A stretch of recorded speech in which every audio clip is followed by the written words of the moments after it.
Benson joining us here at the table here in New Orleans. Well, I got to say this, and I'm going to say this, and I told you off the air I would. I can safely say we have the most athletically fit commissioner in all of Division I college football. Let me tell you, Rob, he came straight from the gym to our interview here. From working out. And I tell you what, we should lay the gauntlet down. Mr. Benson, we should just tell every other commissioner that we want to start some sort of maybe CrossFit games, and I'm putting my money on you. I am. Well, I turned 60 last December, and coupling that with moving to New Orleans, I got to spend a little bit more time in the gym than I used to. Well, I mean, talk about that. You know, the fact that this is your first Sun Belt Conference Media Day since being named Commissioner of the Sun Belt. Talk about how important it was for you to get one actually a physical Sun Belt Media Day rather than the webcasts and stuff that has been in the past. Well, I think that when you look at college football, and this week as all the conferences start their media event, to do something in person, especially this kind of marking maybe a new era in the Sun Belt. It's a transition year with a couple schools leaving. I thought it was important to launch it, kick it off, and to do it in person. I think that media is a very important part of presenting the Sun Belt in a positive manner. So I think this will do it right. Talk about your impressions of the conference, the head coaches in the conference.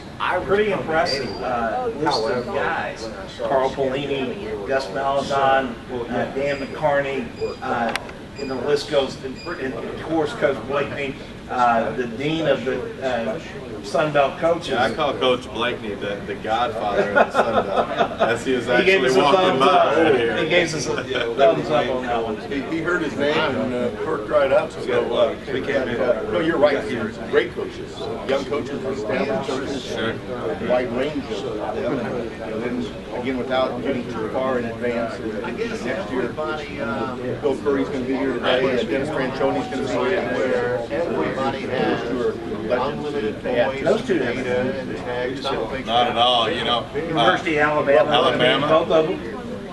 Great history. Let me ask you, what do you see as, you talked about, when we talked about having the Sun Belt Media Day, maybe a change of things. What do you see as the future of the Sun Belt? Well, remember, it's a fairly young shadow, 12th year. Sure. The same thing on, I guess it was Thursday with Jeff. Immediately, but it starts in history, and I think that the Sun Belt has recognized itself as a upcoming, as a new conference. The changes that we're going to see over the course of the next year now. Hopefully, there's some stability that we can create and move forward. But it's a conference of diversity. So I think there's great things ahead. We've had some great bowl history already. Sure. Last year's Lafayette San Diego State game, will go down. You couldn't ask for a better one. No, it'll go down as one of the we got in yesterday, and Yeah, our absolutely. hotel room. Did you get a chance to see Arkansas State play any last year? I did it. It was very impressive. At the end of Canal Street, are you familiar with that? Yeah, I think it's got some great skilled players. Oh, I heard. I know that they expect to win it again this year. Probably at least they're going to be in. Sure. Looking forward to the game. Enjoy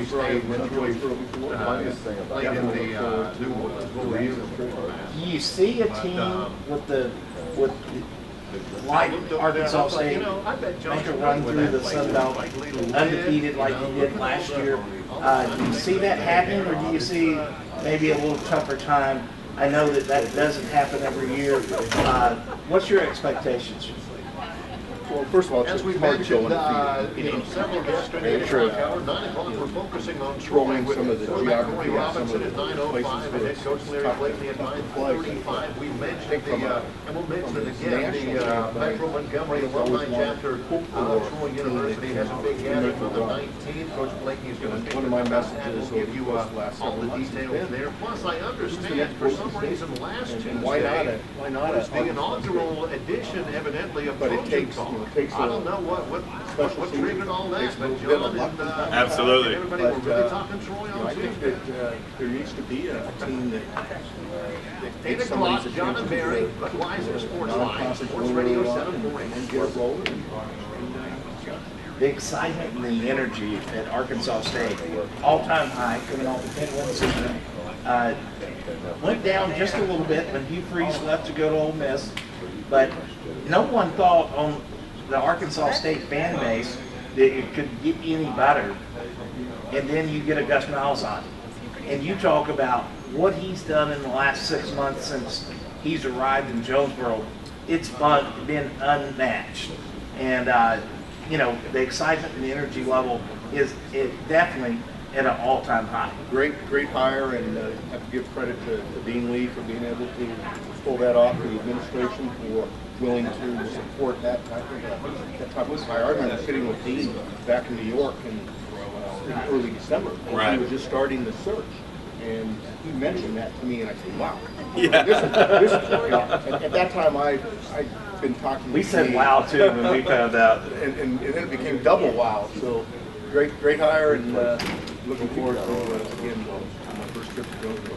I want, you know, some of the questions that we've had, obviously some of the new members coming in, obviously we see, you know, North Texas and FIU departing the conference, but any possibilities down the road of a championship game, conference championship game? Is that something that you see in the future, or maybe not? Well, I don't think you can never rule it out. And yet right now, we are very happy with the team we put together. And despite the loss of North Texas and Florida International, in addition of Georgia State and Texas State, along Sure. with UC Arlington, we think we have a great geographical setup. I think that the divisional play that we'll have in other sports besides football, that just bodes well for Arkansas State. Arkansas State and Little Rock and Lafayette and Monroe and Texas State and UC Right. Arlington. I mean, that's a great geographic fit for those two schools. Well, and of course, in football, and we talked about it just a minute ago with head coach Joey Jones, kind of an opportunity to start a rivalry in football with South Al and Troy. And you know, and those two are great rivals. Western Kentucky and Middle kind of format, and I think that Georgia State and Florida Atlantic and the other two on the Eastern Seaboard. Talk about your expectations of the Sun Belt this year, the energy, and I'm not asking you to tell me who's going to win it, but just the overall state of the Sun Belt in short version. Well, again, I have high expectations. Yes, sir. I was privileged to be on the sidelines 3 times with BCS teams in the WAC.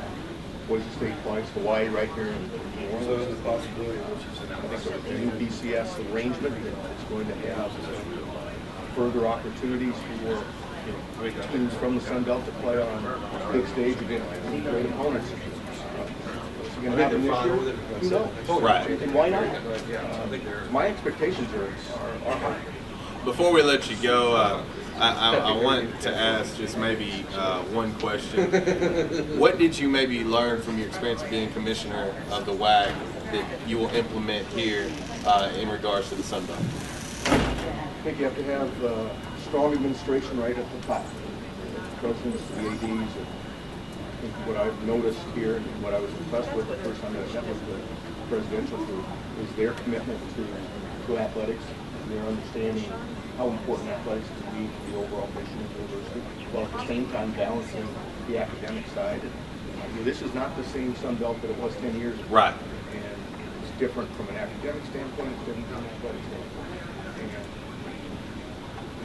12 universities that will comprise the Sun Belt beginning next year all have tremendous upside, great growth opportunities. Well, that is Sunbelt Commissioner Carl Benson joining us here in New Orleans. Certainly appreciate you taking the time to join us here, and fantastic. This is a fantastic event that you guys have put together, and we appreciate it. Great, thanks, fellas.